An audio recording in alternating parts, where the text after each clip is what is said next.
call me when you get lonely.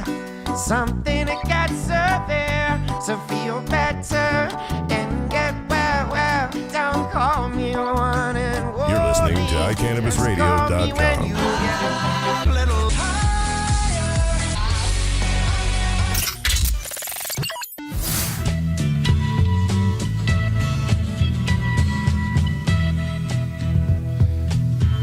All right, it is Thursday, May 16th. It's a gorgeous day here in Denver, Colorado.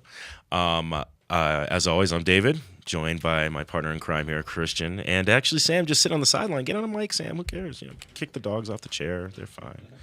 And then, of course, we have our guest today, Ryan Connolly. Ryan is the owner-founder of Grassroots California. If you guys don't know Grassroots California, they make some of the highest quality hats I've seen out there, including hemp hats. Do limited release of your hats. You do 420 of each one, and these are really designed by artists. They're gorgeous. And then you're also the founder of the 710 Cup, Ryan, right? Yep. So let's kind of start from the beginning. Grassroots was your first company, Yep. right? How did that start about? Well, I guess it actually the seed was planted out here in Colorado. I went to University of Colorado Boulder. Mm-hmm. And I had grown up on the East Coast. And Whereabouts on the East Coast? Oh, man, kind of everywhere, but Washington, D.C. and Detroit, Michigan for the most. Gotcha. And then went to school in Colorado, and over like Thanksgiving breaks, my friends from Cali would go back home and come back with this like medical grade like peanut butter, like spliffy peanut butter, I remember. Mm-hmm. And pretty much once I saw that, I was like the urban legend started to float around, and I was wondering, what was going on out in California. And I graduated, and after I passed my drug test for finance, I went and got my medical card. And ever since walking through that first dispensary and meeting the doctor, my life pretty much was changed, and I knew I needed to be a part of this movement. Yeah, and you were telling me earlier before we started the show that you were just selling them on Venice Beach. Is that correct? Yep, on the boardwalk. Actually, Grassroots started off as a film about the California cannabis culture, and I wanted to show that I could start a clothing line within the dispensary scene and profit from the marijuana industry, but never sell marijuana. And so I got my start by selling my hats on the boardwalk and in the local Venice dispensaries. Very cool, very cool. Now, what brought you to move out into Colorado? I mean, you just moved out here, a year or two ago or something? Yeah, after selling the hats on the dispensaries, unfortunately, my camera guy got attacked in Venice and thrown to the ground, and they broke our camera and shattered it like a football. And who attacked him? Just some random people? Some guy that actually lived in my building and thought we were filming him through the window. And he was a crazy guy. Obviously. And unfortunately, I had a decision to make. Do I spend the rest of my savings on another camera or the rest of my money on some more hats? And I decided to move everything to my storage unit and just take the company on the road. And since then, I was on the road for a year, and then I moved to San Francisco, where I thought I was, living large. Right, this is the scene. Yeah, on Haight Street and everything. Right. And then I was like, wow, I'm spending a lot of money on rent again and not enough money on hats. So I told my our art director now, Graham, I was like, all right, guess what? We're going to live on the road one more year. And so we moved everything into a storage unit again. And then that brought us to Colorado, and one of our street teamers showed us this location on Larimer Street, and it was zone live work. I could do my shipping from it, our storefront from it, and I actually live in the back of it with 4 of us. And it's a cool store. I've been there. It's a cool store. Yeah, it's now, I think it's like 3,800 square total feet, and it's really where all the magic happens. And it was actually pretty much the same as my rent in San Francisco for a 2-bedroom apartment. So as a business decision, That's a good call. it was just a no-brainer. Wow, right on, right on. I know I see you guys everywhere. I mean, the name is becoming more and more out there. You know, it's like you guys are at Castleman's a lot, which we're at. We utilize Castleman's all the time for our venues. Yep. And they've obviously been like the best 420 friendly bar venue in Colorado and definitely in Denver. Oh, yeah. And they've been awesome for that. So I'm sure you guys sell quite a bit of hats right out of Castleman's as well. Yeah, it's right down the block from us. So It is, we it's try close. to go as many nights as possible. Yeah, and absolutely. Adam's a great guy. He is a great guy, man. And you guys, you've just done a great job of kind of being within the scene here in Colorado and kind of Well, last year we went to over 130 events, and I always tell people, it's really important to get your name out there and actually meet your customers and your fans and your friends, and that's really where we learned the most. Just being able to connect with one another. Right on. Now, now you only do 420 hats of each edition. 420 and 710. 420 and 710, depending on the artist or the the Yeah, style. if we think it's going to be a quick seller, sometimes we'll try to do a little bit more because actually now our fans get upset if the hat sells out too quick. Ah, gotcha. Yeah, but I like what you're doing with that because it makes it much more special. You're creating collector's items hats. These aren't just hats that someone's like, oh yeah, this is my baseball hat, I'm going to throw it around. I mean, people are treating them really specially. There's definitely hats I don't wear out anymore because I'm worried. Right. Worried somebody's going to steal it or is going to steal it or anything could happen. Anything could happen, and it's precious. You can't replace it. Yeah, totally. Yeah. I get emails all the time. I have to break the bad news to a lot of people. Sorry. Yeah, but you know what? I got to say that's a really smart business model because it means that your fans are going to be on your website on a regular basis, going, okay, what's the next hat coming out? What's the next hat? Can they pre-order them before they're made and things like yeah. I like that. You can't be sleeping on us. Yeah. Now you're wearing a special hat today. Yep. Yeah. Which hat is this now? We just got the sample in for the new 710 cup hat. This is it. It's actually made from hemp. And David Bywater, who's actually recovering from some surgery right now, designed the hat. And we created these different types of characters to kind of go with the theme of the 710 Cup this year, which is kind of like a race car oil type of theme. And this is one of the characters, and this is the hat. Nice. So we got to talk about the 710 Cup, obviously. I think, we're only 7 minutes into this. Wow, we've covered a lot of ground in no time. That's kind of amazing. So on the 710 Cup, first of all, did you originate the number 710? No. Who did? That's a good question. I do remember the first time I heard about 710, I was blown away, and I was like, wow, this is amazing. This is a revolution. And can you explain for our listeners what 710 means? Yeah, sure. Here's your number 710, and if you flip it upside down, it spells oil. And this is going to be it's a number around the community that represents concentrates in the marijuana scene. Now, is the competition on July 10th? It's actually not, but we are doing a pre-party with Big D from Top Shelf on 710 at the Oriental. Nice. Another great 420 friendly venue. Yes, and then we are doing our event on the weekend, Friday, Saturday, and Sunday, July 12th to the 14th. Right on. So, is this the first 710 Cup, or is this is the first, right? You guys have been promoting this for a while, though, so it's like it feels like you've already been around for a while. You're it's very amazing. good at that. We have 6,000 fans now, I think, on our Facebook page for an event that hasn't happened, but we're really excited about it. I think just as of yesterday, we have now confirmed 40 bands for the event. So 40 bands. Every hour we're going to have live music going. Where is this going to be held again? It's going to be at the Exto and the Oriental and Castleman's. Right on. Excellent. Well, wow, that's a lot, man. That's making me feel like the Hemp Connoisseur Championship is small.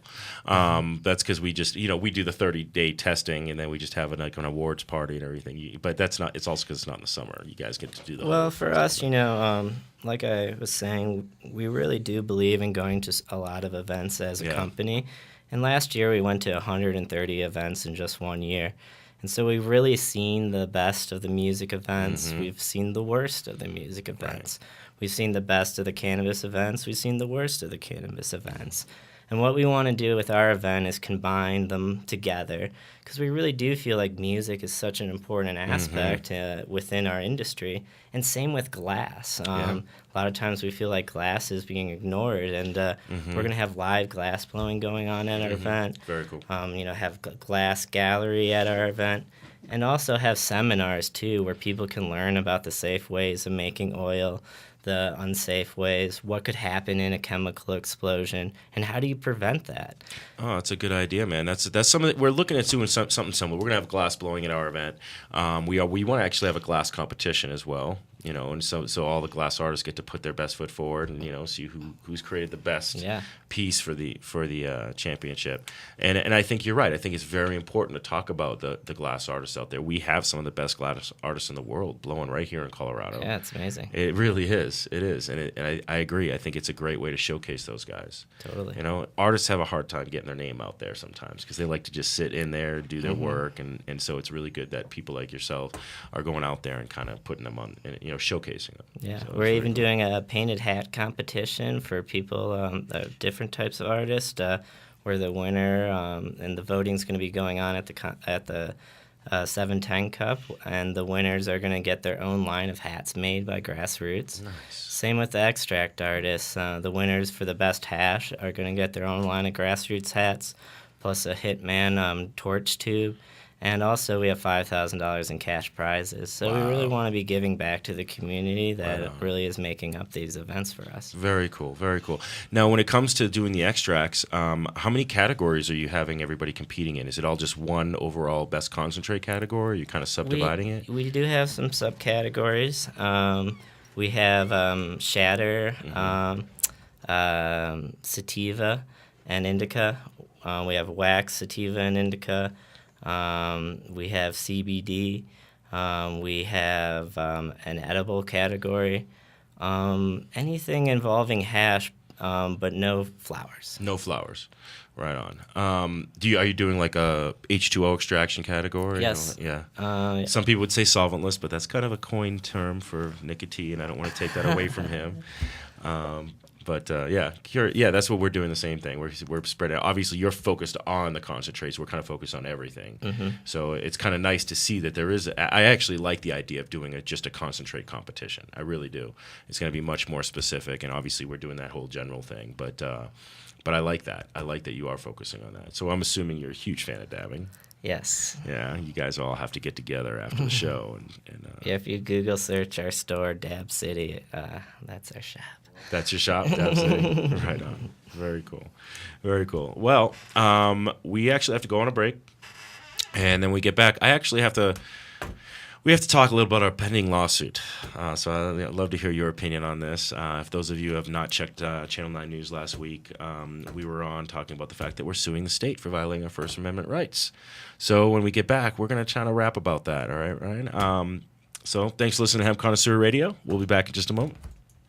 The chocolatiers at Incredibles are dedicated to crafting the finest chocolate from high-quality ingredients to ensure the greatest possible medicated edibles in the world. Consistency and quality are top priority. Lab testing on each and every batch. Rick and Josh have been making non-medicated chocolates for years for such retail outlets as Whole Foods and Vitamin Cottage. Today, we are focused on crafting our award-winning medicated Incredible chocolate bars. We are professional bakers, and we believe food should be made from scratch. We guarantee your satisfaction. Have an incredible day. River Rock Wellness, located at 4935 York Street and on the corner of 6th and Calumet, right next to Lamar's Donuts at 990 West 6th Avenue, offers in-house award-winning organic medical cannabis flowers, concentrates, tinctures, topicals, edibles, and raw superfoods for all patients. Prices range from $160 to $240 an ounce, with member and non-member benefits including caregiver, SSI, SSDI, vets, travelers, and sponsored programs. With brands you trust like Healthy Creations, Rare Dankness, Rock Butter, Priva, Token Daily, and more. Become a River Rock patient or renew with us today and receive a $100 ounce of choice. Offer good through April 20th, 2013. The law offices of Edson, Maton, and Matz provide criminal defense, medical marijuana defense, and advice about setting up and running medical marijuana centers, optional premises cultivation operations, and infused product manufacturing businesses throughout Colorado. With offices in Denver and Aspen, we can offer assistance throughout the entire state of Colorado. Give us a call at 303-831-8188. That's 303-831-8188. Or visit us online at warrenedson.com. I'm Gary Johnson, and you're listening to iCannabis Radio, and I want to say, talk it up, Colorado. All right, we are back with Ryan Connolly, founder of Grassroots California and co-founder of the 710 Cup. So before we left on break, I did mention there's a pending lawsuit that looks like we're going to have to file against the state. I don't know if you've gotten to see any of this in the news at all, Ryan. So I've seen a little bit, actually. Yeah. So basically, what seems to be happening, and I'm going to just share what's public knowledge and try not to get myself in trouble with my lawyer. But what happened is there's verbiage in House Bill 1317, which is the bill with all the regulations for Amendment 64. And there's quite a few things in there that are wrong. Everybody's patting them on the backs for getting this together, and, that's great. There are a lot of things I commend them on in this bill, but there's quite a lot of things that have a lot of issues. Us aside, Bananagram, the DUID, which we can definitely have a conversation about that as well. But pertaining to us, they're basically saying that any magazines that are cannabis-focused may no longer be sold or displayed in the front counters of any convenience stores or anywhere where a child could pick them up.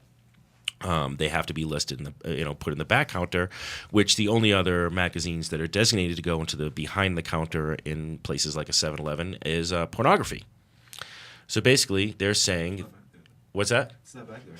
What do you mean it's not back there? Well, I have a 7-Eleven connected to my building, and there's Playboys, not in the front. Yeah. But they have them blocked off. No.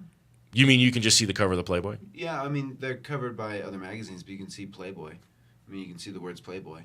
But they're covered by other magazines. Yeah, they're covered by a bunch of other magazines. But I was talking to the lady. I was like, oh yeah, the new bills coming, and you have to treat the marijuana magazines like High Times, like the porn.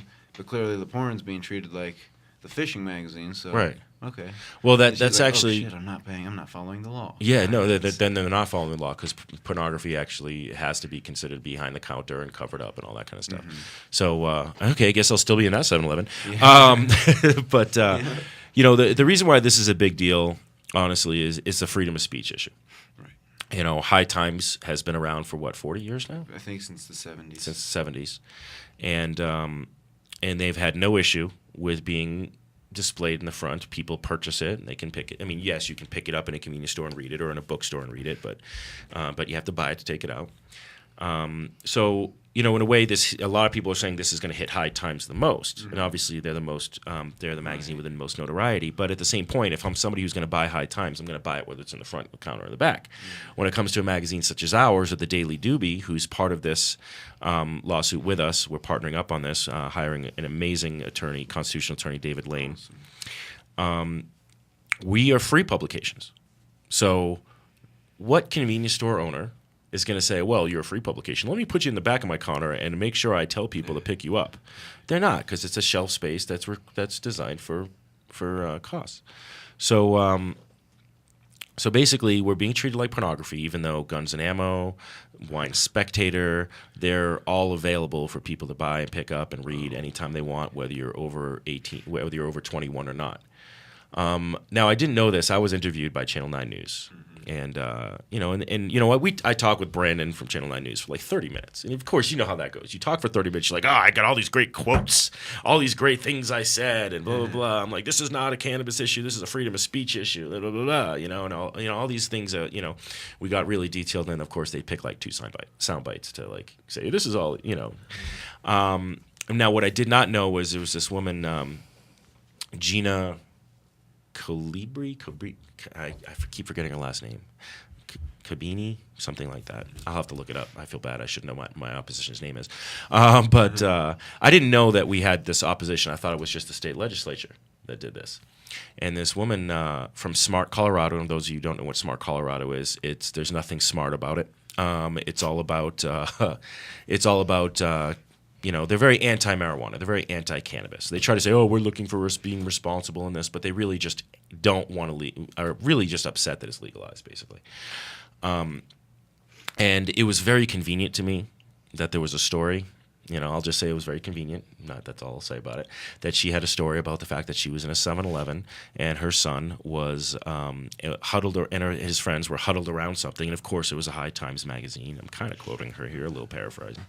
And her son goes, "Well, Mommy, what's a vaporizer?" And she says, "I should not have to explain to my son what a vaporizer is because he was able to pick up a magazine and find out about it." And well, you're gonna have a tough time parenting. So literally, here's my issue with this. My mom wouldn't let me wear Billabong when I was little. Well, but she cannot let you wear Billabong, but she's not going to the Senate and saying don't allow Billabong to make their clothes anymore. Don't allow them to operate their business the way they've been operating their business. So what I think is hysterical is, I'm sorry. So for Gina, if you'd like to answer to your son what a vaporizer is, I'd be happy to do it right now. And it's gonna, if you guys want to time me, you can time it. I think it's gonna take me about 5 to 10 seconds. So a vaporizer, and there's multiple forms of vaporizers, is a way to what it does is it heats up flour or oil or tobacco oil so that you are taking in whatever substance you're breathing in, whether it be marijuana or tobacco, without the carcinogens that would come from smoking. How long did that take? So 17 seconds. 17 seconds to explain that, and that's because I actually explained a little bit more than I probably needed to. 17 seconds is what it took. I would love to know the amount of time it took her to go in front of the Senate and say, let's get this verbiage put in, let's take the time to do this. So that we can disrupt businesses in the way they operate legally under the First Amendment, because it's freedom of press. We are in a magazine.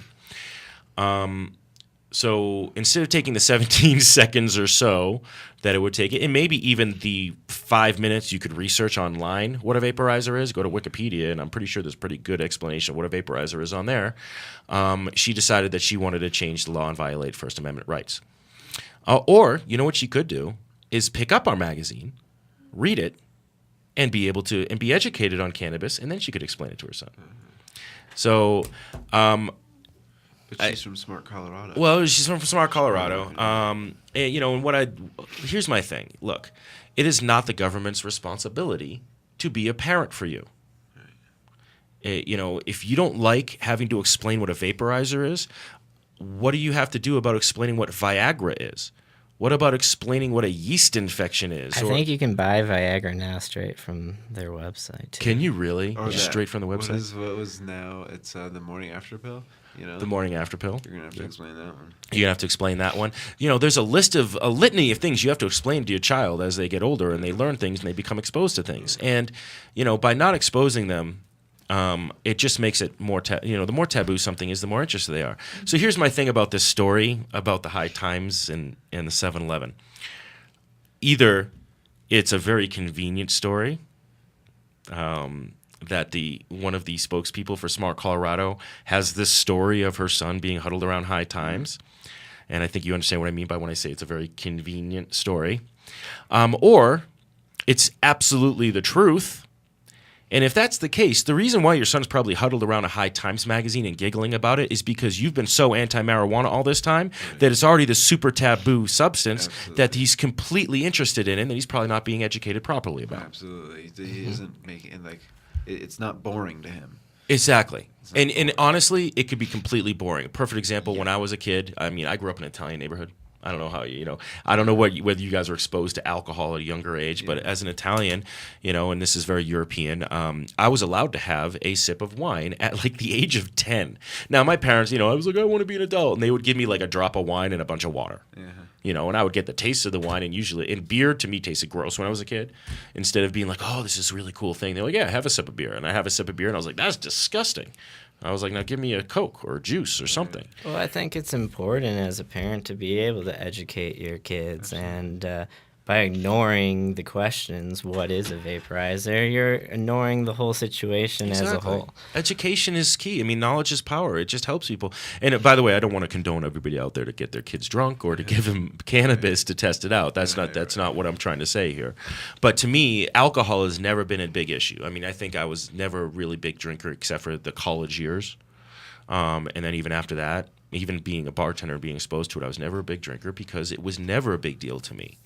And you don't see like your homebrew magazines be covered up by a cardboard piece of paper. You don't, and obviously we're in a market in Colorado where cannabis is a much bigger deal now, and people are always looking for education and information, and that's why we want to make ourselves available in as many locations as possible. 10, 20 years from now, we'll probably be a for sale publication by that point, and we won't be needing to be in as many locations as a free publication for people to pick up and educate themselves about it. And that's why it is valuable that we're free. People are more likely to pick up our magazine, and we actually have a higher distribution in Colorado than High Times does because it is a free magazine, and more people pick us up and read us, and they learn a lot of things. I mean, we have a lot of educational information every issue that we strive on either hemp or the marijuana side. And it's responsible education. It's not like we're not trying to glorify getting high. We're trying to, take a mature approach and actually kind of mainstream cannabis in all of its forms. Well, I will say I do feel you on this subject matter because me as a clothing line, you would never guess it, but I get denied from events all the time because I support marijuana. Mm-hmm. And some of the events won't let me bring anything that has anything to do with marijuana. Yeah, amazing. I could get kicked out of a music event if I have a pot leaf. Yeah. I mean, It's crazy. And then these events, all sorts of different drug use is being down. It's like, I think we should educate our customers and let them know about, what marijuana is all about and that it is a safer alternative. Well, and that's a really good point, Ryan. And I think that's something that does happen all the time is marijuana is still discriminated against. But I guarantee you if you had beer on your hats, they wouldn't have an issue with it. Oh, yeah. They have tobacco and beer sponsors at their events, and then we get kicked out. And we have to fight for our rights, and we do. And yes, it's legal, and it's funny because I kept track of a lot of the comments on the story. I didn't comment myself.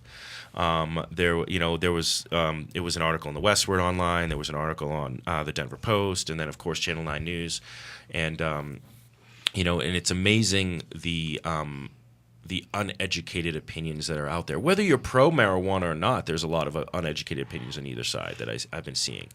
And it's just funny to me that, again, this is a non-issue if it's an alcohol magazine. It's a non-issue. And in fact, and to me, it's an actual bigger issue. I'd rather my kids be educated properly on cannabis and alcohol and its usage than glorifying it. And alcohol is glorified on a regular basis. I mean, let's be honest. You look at a television, any show, any sports show. Let's talk about football season coming. I'm psyched about football season coming up, by the way. But you put on any game, and if there isn't 3 alcohol ads on there at any given time, I mean, you're kind of surprised if you're not paying attention. And it does. It bounces between substances. Basically when you watch the NFL, you're going to get car ads, you're going to get alcohol ads, and you're going to get penis pill ads. Yeah, for sure. Yeah, I've seen prescription pill after prescription pill commercial. It's like I hate it. I just turn off the TV. Anal leakage. May cause anal leakage. Are you kidding me? Anal leakage. No, I know, and and I said this. I think last time. I think I said this last time on the show that there was a prescription drug that I'd heard on TV, and I wish I don't have a DVR, so I couldn't back it up. Because I'm still in the 90s. But they. One of the side effects of this drug, and the drug wasn't even for some it was like to help you urinate more, or it was one of those things that it's okay, drink more water or something, What? The prostate one. It was. I think it was the prostate one, but it says may cause some rare form of cancer. And I'm just well, you're creating cancer. You're creating cancer.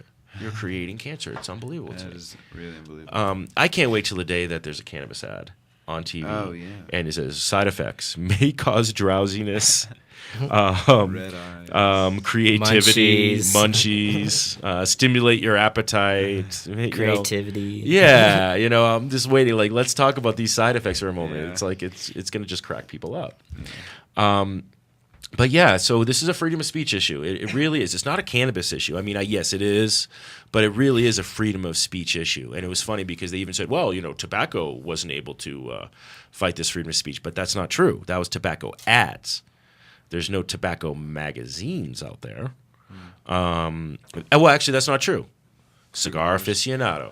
Cigar, yeah, that's what matters. Cigar Aficionado is a tobacco magazine. You do not, and my understanding is you do not have to be over 18 to purchase that magazine. I may be wrong on that, but I'm pretty sure I'm not because it's just literature. There's nothing against a lot of read.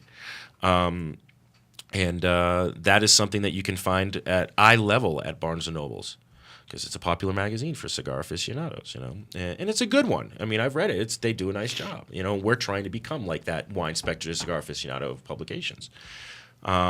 So anyway, I've been rapping on and on about our case, but anybody out there, I would definitely looking for support on this. I think we have had a lot of support on this. We're just trying to educate people and provide a resource for people to educate kids on responsible usage of cannabis. And Smart Colorado is not smart enough to figure that out, I guess.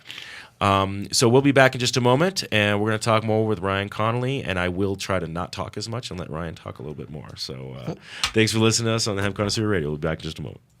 Are you a medical marijuana patient or interested in finding out how to become one? Contact Mile High Wellness, where your care is our concern. Conveniently located on Hamden and Tamarack in the Whole Foods parking lot behind Proof of the Pudding. Mile High Wellness offers a wide variety of edibles, hashes, and some of Colorado's top strains. Mile High Wellness, where your care is our concern. 3525 South Tamarack, Suite 110, on the corner of Hamden and Tamarack. 720-382-8516. Mile High Wellness, where your care is our concern.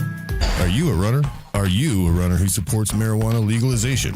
Run on Grass is a group of athletes actively seeking to change our marijuana laws. We speak the truth about cannabis, bringing the message through our feet to new ears. Check out runongrass.com to find out more about us, our events, and how to join up or how to sponsor a runner. If you're in the Denver area, please join us for runs or start a group in your area. Running not your thing? Any sport can do it. On grass. Runongrass.com. Whether you are a commercial grower or cultivate as a hobby, No Dough Urban Garden Supply is Denver's first stop for your hydroponic grow needs. With a wide range of products including House and Garden, Botanicare, and Fox Farm, their knowledgeable staff can get you started on your first garden or help you with your well-established business. No Dough Urban Garden Supply is located in downtown Denver at 1330 27th Street, 4 blocks north of Coors Field near MMD of Colorado. They are open 6 days a week from 11 a.m. to 6 p.m. Call 303-296-3424 or visit them on the web at www.nodoughurbangardensupply.com. The National Cannabis Industry Association would like to thank its members who represent the leading professional businesses in America's emerging legal cannabis market. NCIA is the only organization that has unified legitimate cannabis business across the nation to fight for real reform in Washington, D.C. For more information or to make your business a member, visit us online at thecannabisindustry.org. All right, we are back with Ryan Connolly, owner and founder of Grassroots California and co-founder of the 710 Cup. And so who's your co-founder of the 710 Cup, Ryan? We got Dougie from Hitman Glass. With Dougie us. from Hitman Glass. Yeah. Tell us a little bit about Hitman Glass. I know they do some really good shit. I mean, honestly, he's been such a big part of this event for me and really kind of inspiring me. Just everything he does within the oil movement is amazing. And pretty much he's spent his whole life and dedication on oil pieces for the glass game. And I think a lot of people thought he was crazy when he was just going to focus on oil, but I think it's kind of starting to pay off. I think it is starting to pay. So he focuses more on oil. He doesn't focus on shatter or anything else, just the oil? Well, I know you can do it all. Oil, You're right. But he's got like these torch tubes that are these rigs with built-in torches in them. so you can heat up your nail all in one piece. It's pretty crazy. Very cool. Very cool. Is that what you use on a regular basis? Actually, he just gifted me my first one, so I will say thank you very much, Dougie. We are using a torch tube at our house. Very cool. Very cool. Now, do you make your own concentrates as well? I don't. I still live in the back of my store, Right. and isn't something I really want to do in the back of my store. I got it. Well, that's one of the things we actually caution people about in the Hemp Connoisseur is not to do BHO extraction out of your house. Yeah. It's a very dangerous prospect to do, and if you're going to do it, just do bubble hash and keep it simple. Leave that up to the professionals, I think. Totally. I always hear that. I get arguments from people all the time about this. We're like, well, yeah, but I make really good BHO extraction. And I'm like, oh, really? Yeah, I get really messed up on it. I'm like, yeah? Do you purge? And then they're like, you don't need to purge. I'm like, okay, so you're getting high on butane. Awesome. Good job. Good job. Yeah, so you may blow up your house and you're really screwing your body up. That's great. At our event where we have an explosion survivor is going to come and speak. And Really? yeah, he came into our shop and pretty much his hands looked like hamburger meat. And he had this full beard, and I knew him before. And when he came in, it was just like red face. And the doctor actually said if he didn't have a beard, like all his skin. The beard would actually protect him. Yeah. Wow. And really talk to people about that, and you have to understand that if you're going to be doing it in your house, you're putting other people at risk, including your neighbors or people that may not want to be a part of it. So there's a time and a place for it, and in the back of my store is the back one of your of them. store is not one of them. I would definitely agree with you on that. Yeah, see, the people in the know actually know these things. People out there, they know, hey, how to be responsible in doing this. Everybody thinks not everybody, but a lot of people think they can make their own hash, and they think it's going to be fun and easy, and it's not. It's not to do it right. It takes a process, and it's like you're trying to create a lab out of your own home, man. It's not something I recommend for anybody to do. So leave it to the professionals. But so Hitman Glass, how long has Hitman Glass been around?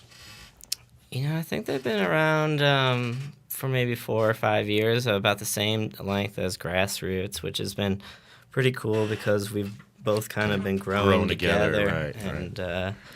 And I guess we're maybe the younger generation's voice out there, and I think it is important, that we do have a voice, and like our event, we want to focus on the positive side of what marijuana people can do. We're going to have recycling bins set up at our event. We're going to have a green team there. Oh, you mean you're going to clean up after yourselves? We're going to clean up Get after out ourselves. of here. That never happens. No, that's not true. It does happen. The green team is awesome, by the way. Thank you. We're big fans of the green team. Yeah, we got a meeting with Ian next week. Yeah. We're trying to have a bicycle lot at our event to encourage people to ride their bikes to the event, and Very cool. really offer some perks for people that are doing the right, responsible thing. I think this is a perfect time to do a concentrate championship. The summer, not the time to do a flower championship at all. We actually learned that from the Hemp Connoisseur Championship, which we did it in, we did the announcements in October and September. The harvests from August were the ones that they had to do, and that was a terrible time. So that's why we bumped it a month later this time, just for that reason, because the heat just destroys it. Cooling facilities it's not easy to cool your to afford the proper cooling facility for your flowers. So it makes a lot of sense to do a focused on concentrates in the summer. Yeah. So it's a nice We're design, excited. man. I'm getting married that week too. You so. get out of here. You're getting married that week? Thank you. Yes. Wow! Congratulations, man. Uh-huh. Yeah, and then you're honeymooning at the 710 Cup. Is that pretty much? Yeah, well, we're actually quite busy summer, so I'm trying to maybe do a honeymoon in the fall. yeah. Do you have any plans on where you're going? You're still figuring it out.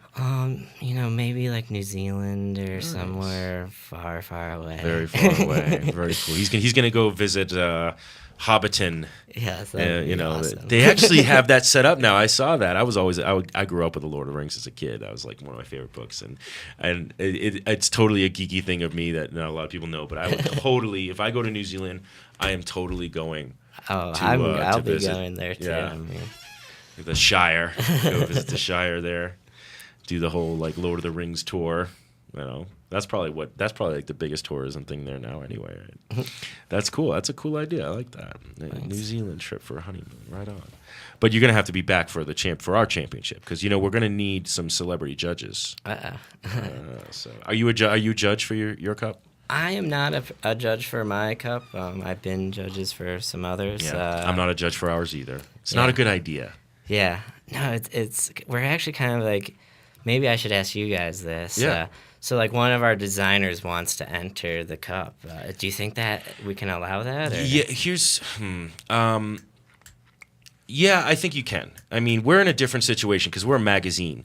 We have to sell advertising to dispensaries and to the edible companies. And so if we pipe in on who wins in the cup, then that can look bad for us. Because then there's always going to be that person out there who's like, well, why didn't you vote for me? I've been advertising with you for a year. And it's like, well, because we actually voted on what the best medicine was. Yeah. So I didn't allow any of my staff to judge in it. But that's kind of different. You guys are a different kind of company. You can do that. The big thing, though, is, to me, the big thing for us was transparency. I provided everybody who entered into the Hemp Connoisseur Championship, they got actually a copy of every single one of the votes they got from every single comment and every judge they received too.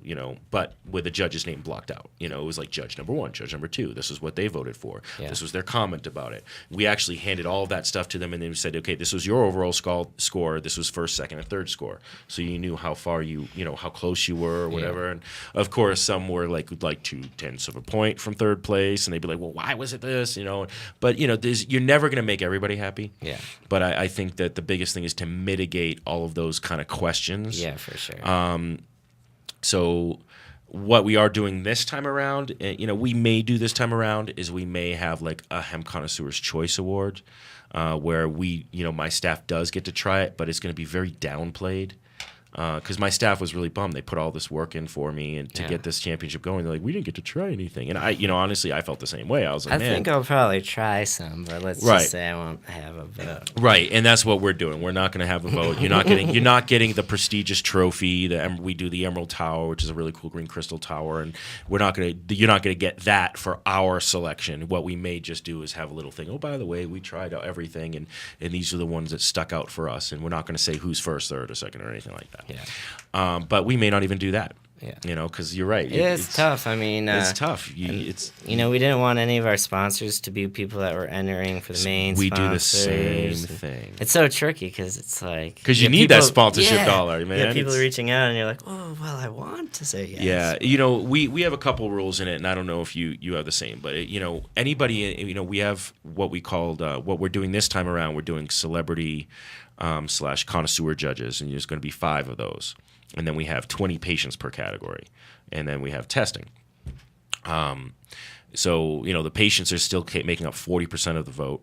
And then the testing and the connoisseur judges, they're going to make up 30% of the vote. So there's a little bit of science in there. And then there's the experts judging on it, but the patients get the most weight. Mm-hmm. And the rule we have for it, though, is you will be disqualified if any of your staff is a judge in your category that you've entered into. And with no refunds, and that pretty much scares them all away. Now, like if they say, well, we're entering in sativa, but I have some staff members who really want to be judges for concentrates. Well, yeah, absolutely. I have no issue with that whatsoever. And that's why when people sign up for us to be a judge, we say, well, where are you working?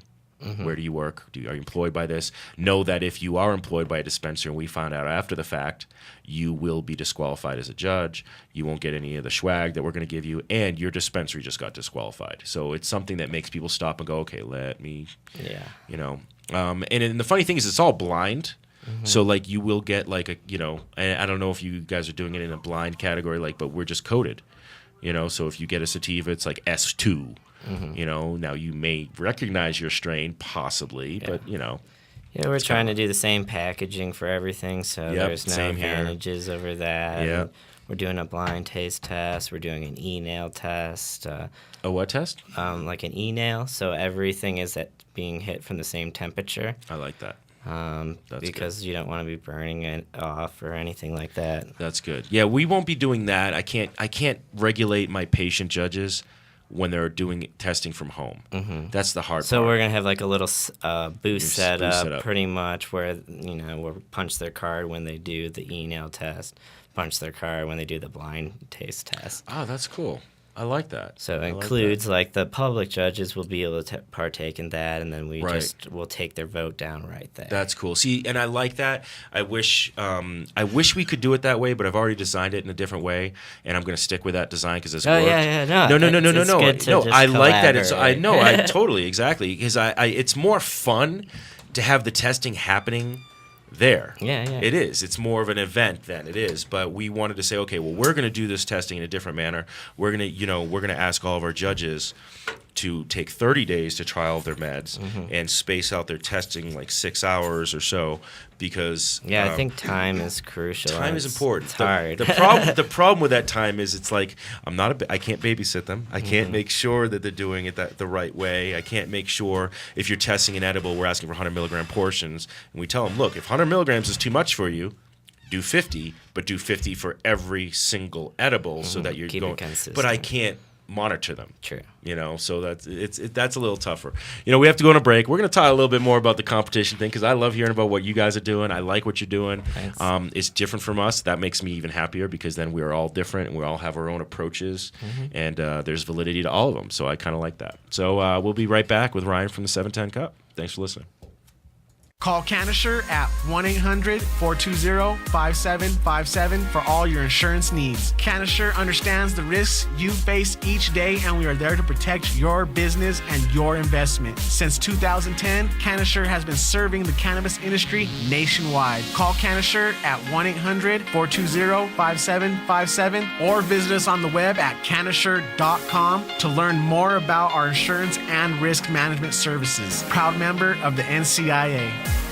The chocolatiers at Incredibles are dedicated to crafting the finest chocolate from high-quality ingredients to ensure the greatest possible medicated edibles in the world. Consistency and quality are top priority. Lab testing on each and every batch. Rick and Josh have been making non-medicated chocolates for years for such retail outlets as Whole Foods and Vitamin Cottage. Today, we are focused on crafting our award-winning medicated Incredible chocolate bars. We are professional bakers, and we believe food should be made from scratch. We guarantee your satisfaction. Have an incredible day. River Rock Wellness, located at 4935 York Street and on the corner of 6th and Calumet, right next to Lamar's Donuts at 990 West 6th Avenue, offers in-house, award-winning organic medical cannabis flowers, concentrates, tinctures, topicals, edibles, and raw superfoods for all patients. Prices range from $160 to $240 an ounce, with member and non-member benefits including caregiver, SSI, SSDI, vets, travelers, and sponsored programs. With brands you trust like Healthy Creations, Rare Dankness, Rock Butter, Priva, Token Daily, and more. Become a River Rock patient or renew with us today and receive a $100 ounce of choice. Offer good through April 20th, 2013. Green Faith Ministry is for spiritual guidance, MMJ information, and networking combined with compassionate care on the way to enlightenment with all Green Faith sacraments. Green Faith provides charity assistance, including medical and food throughout the year. Contact them at greenfaithministry.com.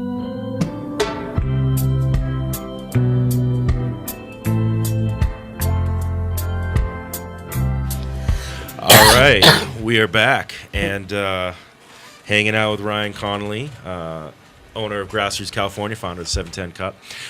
So, we were just kind of talking offline about this, and I think we should talk online about this. There's other competitions out there. You have one, we have one, both different.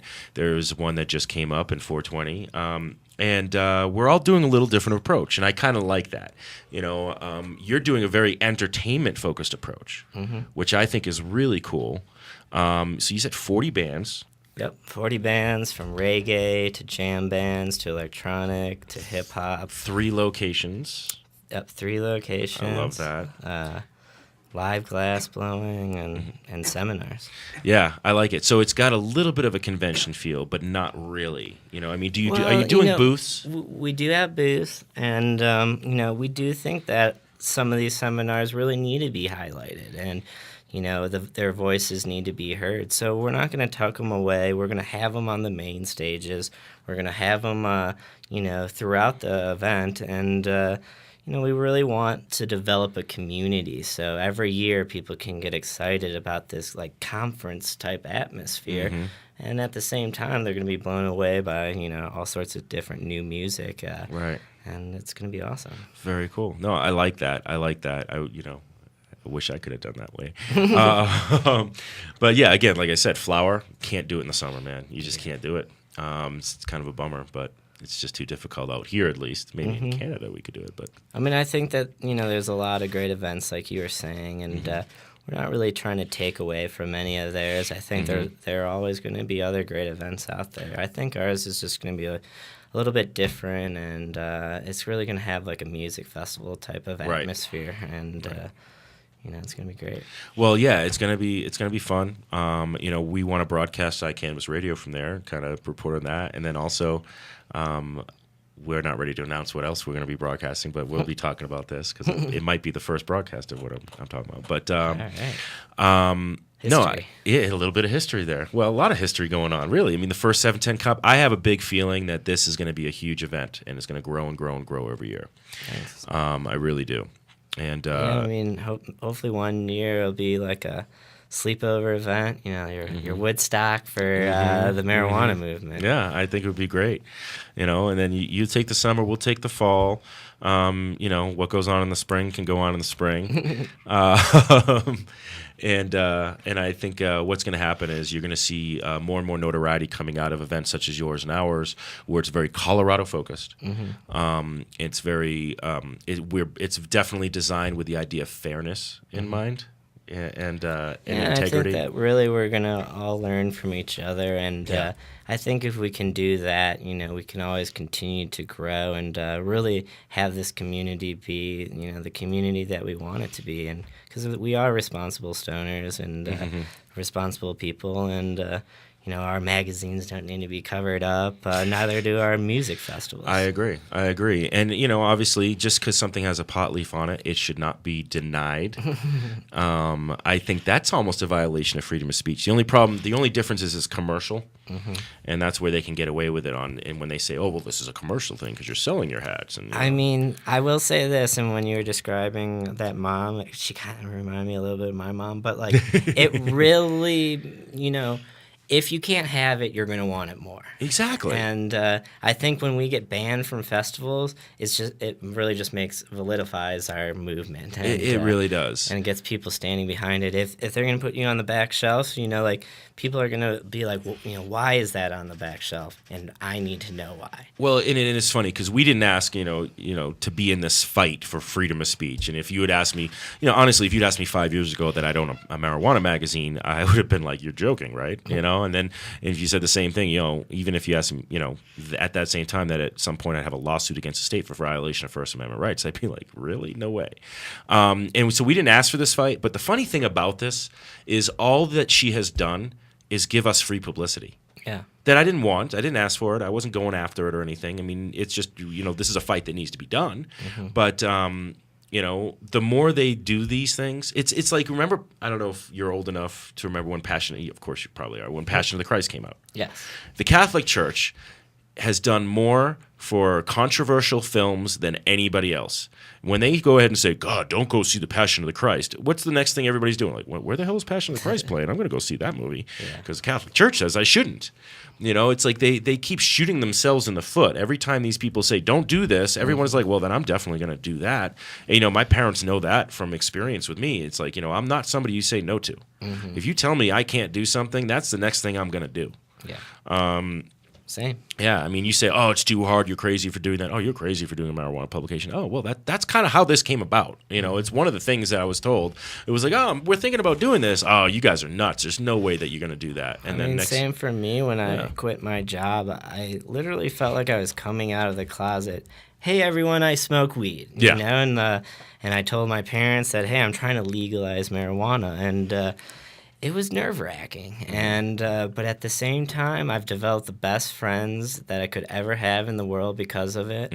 I truly believe the reason why my company's where it's at today is because of the strength and ties within the marijuana industry. And it's so great to be a part of, and it's really given me a reason to live, and I'm proud to be a part of it. Well, and I think that the problem with places like organizations like Smart Colorado is they're looking at people in the marijuana industry, even ancillary businesses like yours or mine, and they're like, all these people care about is getting high. And it's like, well, honestly, I was able to get high whether it was legal or not. I didn't need it to be legal to get it high. Now, do I prefer it to be legal? Absolutely. But what you find, the more you're in this industry and you meet people in the industry, they really do not just care about, yes, the legalization and liberty and all of that. That's a big part of it. But it's also like people out there that are saying, no, I'm really here. I'm helping patients. This is a medication. We're helping people. Yes, we're having fun doing it. But, there's a very serious side to this. And at the same point, we are having a good time. There's, it's fun. It is fun to be in this industry. It's stressful sometimes. Maybe a little different for you. Not much, obviously, from what it sounds like. You've been discriminated against as well. Yeah. But, when you're really part of this industry, there's so many people that are they're working together. It's kind of like, it's kind of all for one and one for all for the most part. There's always those people in your family, and this is a very big extended family in the cannabis industry in Colorado. There's always those people that you're like, oh yeah, there's cousin Tony over there. We like to try to avoid him. If that's the worst we have to deal with, it's really not too bad. You're right. You're absolutely right. And there's always going to be a few in every family. We always got to deal with that.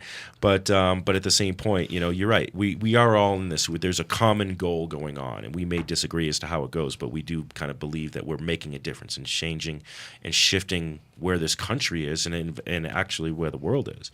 Yeah. It's really history in the making. It is, and I think that's the thing. And all we, when I think of these places like Smart Colorado now, it's like so they're is Smart antique. Colorado the ones writing about how much marijuana you can have in your system to drive? I don't know about that. The nanogram. I'm glad you brought that up. We talked about bringing that up earlier. I don't know who was behind that bill. And here's the thing: it's very interesting from my understanding of this.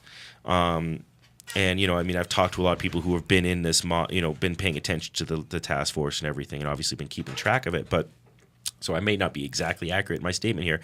But the nanogram thing has kind of had the same journey as this advertising ban section that we're dealing with from the magazine side, where it was voted down a couple of times, quite a few times. The nanogram thing, actually, even more.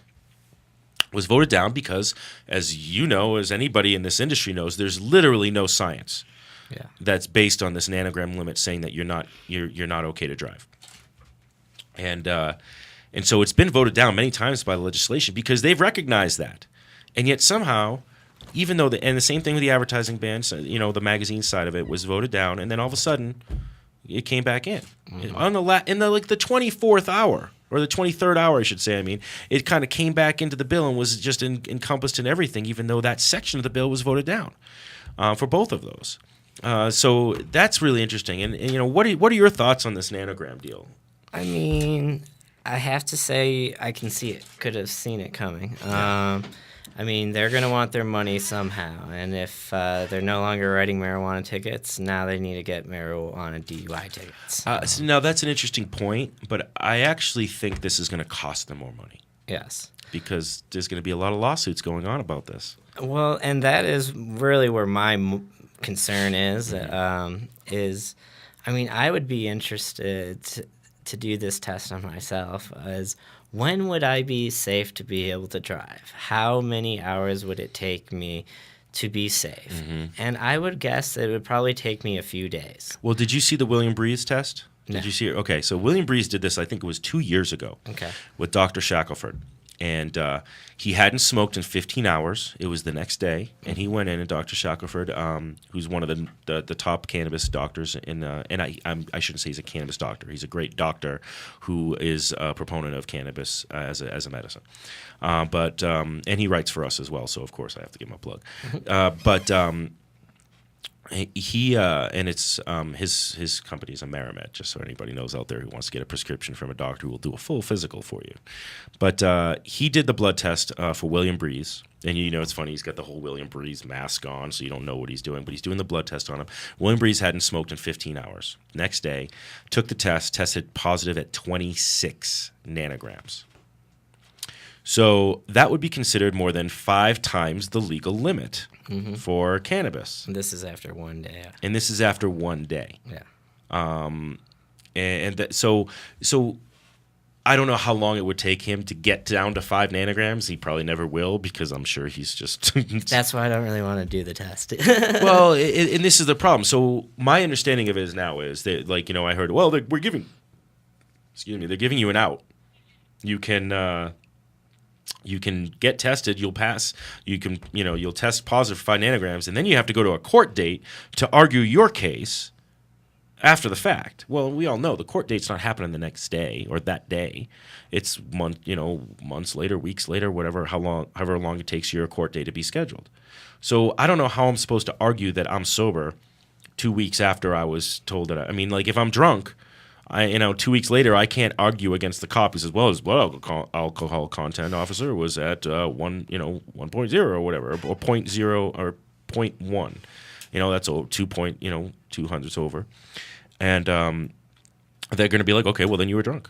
That's it. Nothing about it. And they're actually talking about lowering that limit, the BAC limit on drinking, which is insane. I think 0.08 has probably worked pretty good up to this point.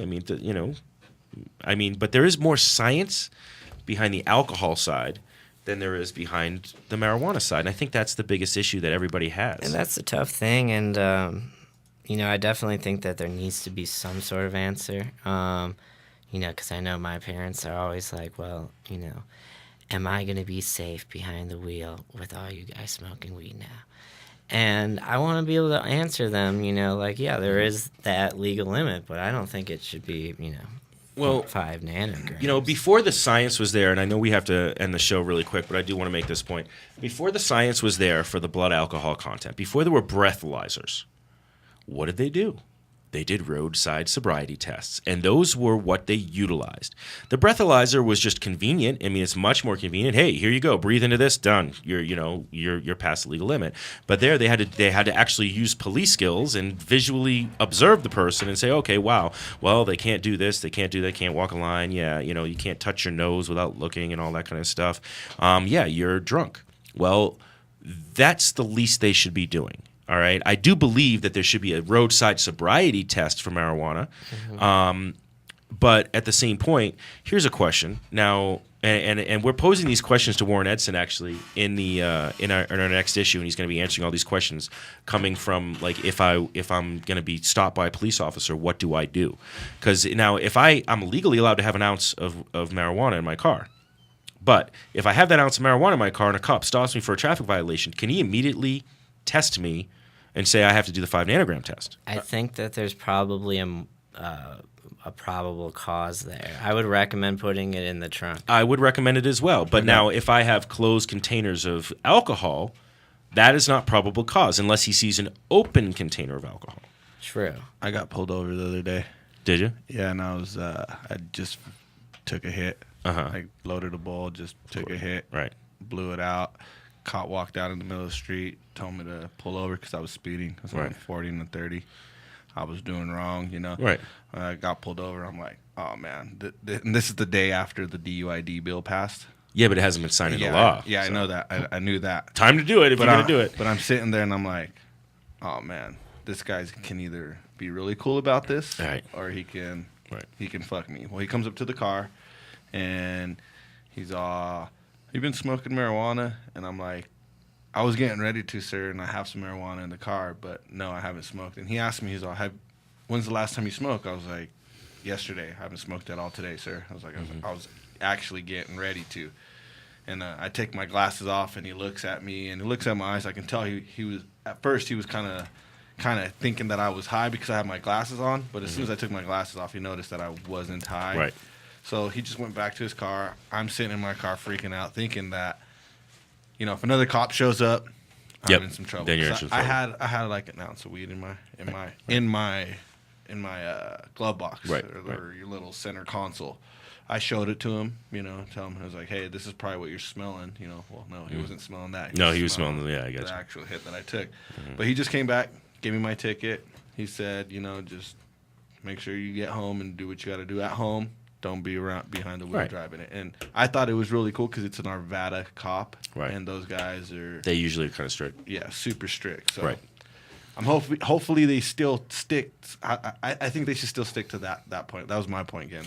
No, I do. I mean, look, if you're smoking while driving, it shouldn't be considered any different from drinking while driving. Yes, there's plenty of us out there that can say, yes, I can drive while I'm high. I absolutely can handle my stuff. But when, and you probably can. I don't have a doubt You're that you just can. asking for trouble. But you're from the asking for authorities. trouble. You're absolutely asking for trouble. And we don't need to be, antagonizing them. And Exactly. They don't want to see that. The thing is right now, we're such in a delicate stage of this law where everything's going to be scrutinized. And that includes all of you personal users out there.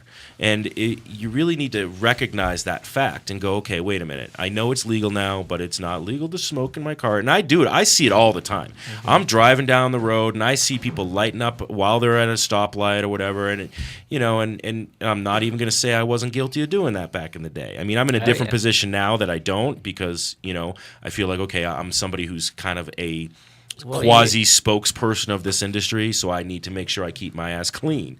Mm-hmm. But back in the day, I didn't care. You're on a road trip. You're like, there's nothing you want to do more than just be high on a nice road trip driving in the mountains. I'm not. I get it. And I'm sure the same is true for you as it is for me. Is a lot of our viewers are probably in illegal states, and it's important to let them know that you can get in a lot of trouble for doing these types of things. Yes. But if you feel passionate about these things, that you can really get out there and try to change the laws. Mm-hmm. And until those laws are changed, you shouldn't be breaking those laws. Well, I agree. Or move to a state. Or come to Colorado. But if you're passionate about smoking marijuana and you feel like you have a medical need and you're in a state that's illegal, I'm not going to be the one to tell you not to get the medicine you need. I will tell you that if you're going to do it, you need to be careful. You need to be responsible. Mm-hmm. You need to make sure, and I really do believe this. I think right now, everybody who consumes cannabis in any way, shape, or form right now is a quasi-spokesperson for the cannabis movement. And we need to recognize that we're all representatives of that movement, and we need to have some semblance of a responsibility. I'm not saying you can't have a good time. Mm-hmm. I'm just saying you need to recognize that you are that person that could be featured in a news story someday to hurt this movement. Yeah, perfect example. Don't be that guy. Don't be that guy who shoots somebody at the 420 rally. You know what I mean? Don't be that asshole who gets super high on a dab, gets in a car, and thinks they can go race their car and gets into an accident. These are things that you need to be responsible about because it's only going to hurt the movement in the long run if you continue doing something like that. I know we've gone over. But really important points to make. Thanks so much for joining us today, Ryan. Yep. So Ryan, where can people get information about Grassroots? First of all, let's talk about Grassroots. Grassrootscalifornia.com. Needs to change that to Colorado. I'm just kidding. We have a Grassroots Colorado Facebook page, and that lets you know about all of our Colorado events that we're doing out here in Denver. And then information on the 710 Cup, the710cup.com. The710cup.com. Yep, okay. And you can get tickets on either one of our websites. And VIP tickets are probably going to sell out this week. Really? What do you get for... What's up? Your store location. Oh, and we have a store location at 2209 Larimer Street, right by the Coors Field. What time are you open? And... we are open till 7:10 on the weekdays and 4:20 on the weekends. All right. So, thanks for joining us today, man. We appreciate it. Thank you for having me. Appreciate it. Yeah, we're looking forward to the 710 Cup. By the way, before you go, because you said they're almost sold out, what do you get for being a VIP at the 710 Cup? A VIP, you get to come to all the late nights, and that's where all the good dabs will be. Aha. Got it. All right. Well, we're definitely going to have you back on maybe right before the Cup and probably right after the Cup. We'll do a post wrap-up We session. should get Dougie on here, too. Yeah, we really should get Dougie. I thought he was coming on today. So. Well, he's in Cali, but he's actually coming out here in June and going to stay until the 7-10 Cup. Oh, so, sweet. We could get him out then. Excellent. All right. Well, thanks again, and Ryan. He'll show you the torch tubes. And he'll show you the torch tubes. Sweet. All right. Well, until next time, thanks for listening to the Hemp Connoisseur Radio. Peace, love, and hempiness.